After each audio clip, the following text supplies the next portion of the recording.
কিন্তু এদেশের কিছু নাস্তিক মাননীয় প্রধান উপদেষ্টার কাছে আবেদন জানিয়েছে, পুরুষ যা পাবে নারীও তা পাবে। আমাদের হাতে বানানো আমাদের সেই প্রধান উপদেশ, আমি আপনাদেরকে সর্বোচ্চ সহযোগিতা করব। বেয়াদবি মাফ করবেন, প্রধান উপদেষ্টা কি চোখে দেখেন না আমাদের কত আলেমরা এখনো মামলা নিয়ে ঘুরতেছে? সেদিকে কি কোনো হস্তক্ষেপ নাই? শুধু এই একটা নাস্তিকদের চাওয়া নিয়ে ওনার এত আগ্রহ জাগলো কেন? তার মানে বুঝতে হবে আসল ষড়যন্ত্র এখানে না, আসল ষড়যন্ত্র হলো মার্কিন থেকে। ঠিকই ঠিক না?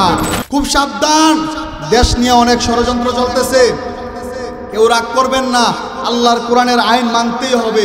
এই জন্যই আমাদের আমিরে হেফাজত আগামী 3 তারিখ শনিবার ঢাকার সোহরাওয়ার্দী উদ্যানে এক মহাসমাবেশের ডাক দিয়েছেন। গোয়ালমারিবাসীকে আমি দাওয়াত দিয়ে গেলাম, ইনশাল্লাহ নিজের ইমানকে বাঁচানোর জন্য সেখানে উপস্থিত থাকবো আমরা ইনশাল্লাহ। সবাই বলেন ইনশাল্লাহ।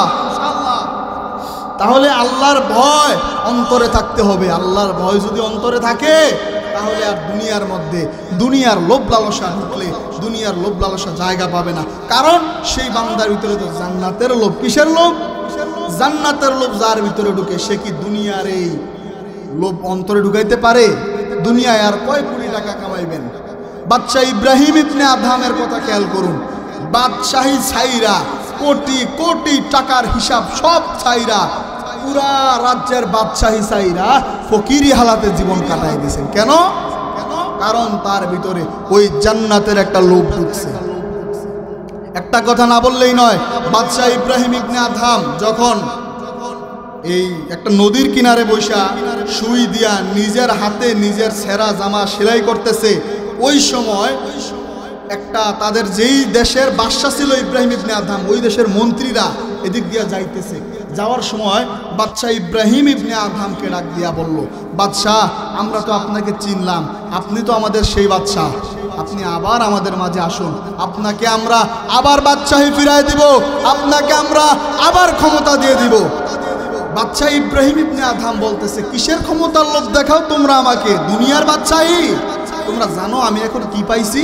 এই কথা বলিয়া বাদশাহ ইব্রাহিম ইবনে আদহাম হাতের সুইটা এই নদীর মধ্যে ফালায় দিল। ফালায় দিয়া বলতেছে, এ নদীর মাছ, আমার সুইটা আমাকে দিয়ে দাও। বলেন না সুবহানাল্লাহ।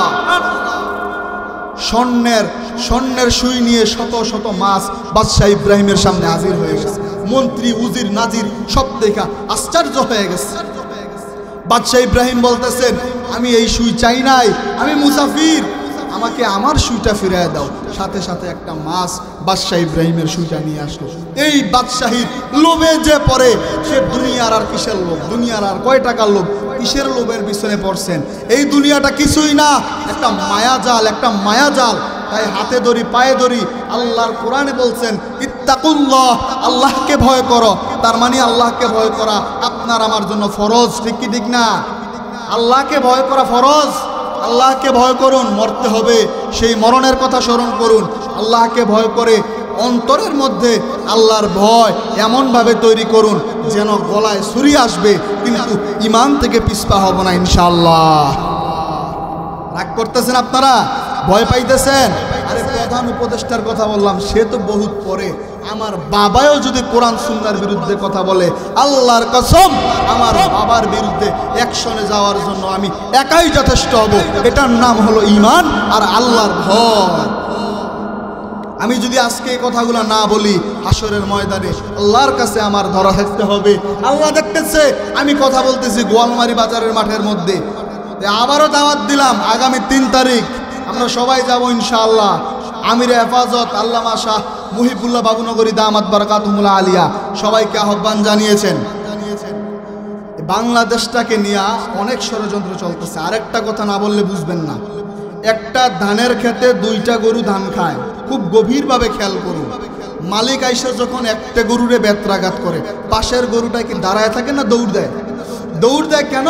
গরু তোরে তো মারে নাই, তুই কেন দৌড় দিলি? গরুকে যদি প্রশ্ন করেন, গরু বলবে আমাকে মারে নাই, কিন্তু এর পরের সিরিয়ালটা হলো আমার। এই জন্য বাংলাদেশের মুসলমানদেরকে বলতে চাই, আরামে ঘুমানোর দিন নাই। এই দুনিয়াতে আরামে ঘুমানোর দিন নাই। কি মনে করছেন ওই বেঈমানের গোষ্ঠী ফিলিস্তিনকে টার্গেট করছে শুধু? না। কাশ্মীরকে টার্গেট করছে শুধু? না। মনে রাখেন সিরিয়ালে এর পরের সিরিয়াল আপনার আমার বাংলাদেশের, ঠিক কিনা বলেন? এজন্য খুব সাবধান, এজন্য খুব সাবধান। নিজের ইমানকে নিজে হেফাজত করার চেষ্টা করুন। নিজের ইমান নিজের কবরে যাবে। সমাজে কি বলল, সমাজের কোন লোক কি বলল। আরে উজানির কারি ইব্রাহিম সাহেব রহমতুল্লাহ আলাই, উজানির কারি ইব্রাহিম সাহেব রহমতুল্লাহ আলাই একদিন জিকির করতেছেন।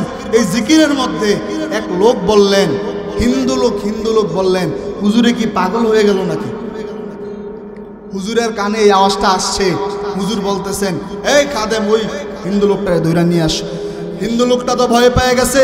আরে এত বড় আল্লাহর ওলি, এই এলাকার বাদশার চেয়ে বেশি মানুষ যাকে সম্মান করে, এমন একজন লোকরে আমি পাগল বললাম, আমার তো আজকে রক্ষা নাই। ধইরা নিয়ে আসলো।